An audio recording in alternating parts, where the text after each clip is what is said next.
একজন পুরুষের রোজগারের উপর পর্যায়ক্রমে কার হক বেশি, স্ত্রী সন্তানের নাকি মা বাবা ভাই বোনের?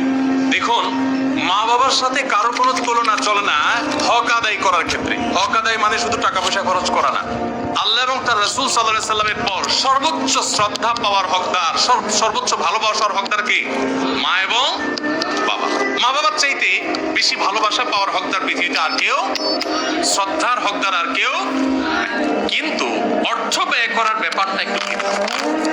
স্ত্রী যদি থাকে তাহলে প্রত্যেক স্বামীর উপরে কর্তব্য তার স্ত্রীর ভরণ পোষণের ব্যবস্থা করা।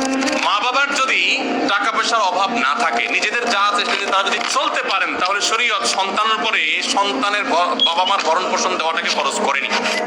কথা কি বুঝতে পারছেন? কিন্তু মা বাবার প্রতি শ্রদ্ধা দেখানো, তাদের জন্য অর্থ করি নফল হিসাবেও খরচ করা, এটা আমৃত্যু, এমনকি মৃত্যুর পরেও করতে হবে, আজীবন করতে হবে, মৃত্যুর পরেও করতে হবে। স্ত্রীর সাথে তো যতদিন বৈবাহিক সম্পর্ক থাকে ততদিন, বৈবাহিক সম্পর্ক না থাকলে তখন আর তার ভরণ পোষণ আবশ্যক হবে না। অতএব এটা দেখে কেউ আবার এটা মনে করেন না যে ইসলাম কি মা বাবার উপর স্ত্রীকে অগ্রাধিকার দিয়েছে কিনা, মোটেই না।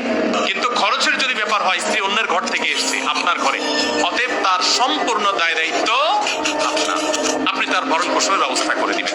মা বাবা তাদের জন্য খরচ করবেন, যদি তাদের টান থাকে, যা আছে তাদের না হয়, তখন আপনার উপরে কর্তব্য হবে তাদের জন্য খরচ করা।